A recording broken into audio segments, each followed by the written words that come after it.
On the heels of the launch of the 2024 Tacoma, we want to show that we're not done here. And we think that there's just incredible enthusiasm around the Tacoma product, and this is just the beginning. There's a lot of things that make the all-new Tacoma adaptable to various lifestyles. Between the different cab configurations, the off-road packages, the on-road packages, this is just another way that Tacoma can be utilized that we hadn't explored yet. There is something really exciting about the SEMA builds because it's a bunch of people in a garage, a big garage, but a garage building a car still. More than just building a one-off vehicle that could be done at any given shop. We wanted to do something, I think, that was more, I'll say, realistic. And while this is still certainly a concept, it's a highly functional proof of concept and really something that we could even imagine someday, hopefully, even commercializing. Our superpower here, at least within our engineering team, has been passion, and everybody has been super passionate about the product. I am extremely excited to be able to work on something very cool. It's always been a dream of mine, being in the prototype group, to work on those outside of the box type projects. We are taking the raw styling data from Calty Design and we're making some of the larger components. The dry area is where we do the powdered nylon, and so the parts are grown inside. And the laser cures that powder into a hard surface. Then our guys break the parts out of that cake. Those parts are then stitched together to make the full assemblies. The wet lab area, the parts are basically cured in the vat of liquid resin. When that part is finished, the entire plate pulls up out of the liquid resin, and you're able to see all of the parts on the build plate.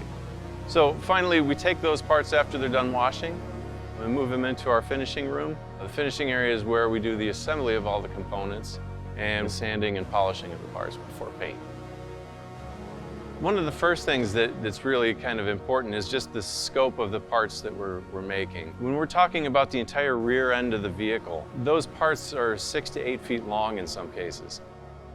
When you have this convergence of incredible designers who have a passion for creativity, and then from the marketing side, we get to introduce these vehicles to the world and get some feedback that we can use for not only marketing campaigns, but for future vehicles. So for me, that's one of the reasons I love SEMA. Everybody's geeked out to be there, and we're equally or more excited to show them our vehicles. So today at the shop, we're working on final preparations for all the parts that we've already sanded. We got the cab in the booth. We did our final scuffing on the hard to reach parts. We got everything else prepped and ready for paint.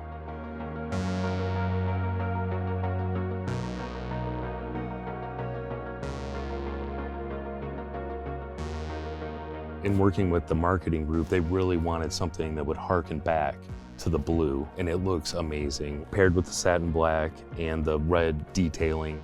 We use the red very sparingly just to give it a little bit of accent.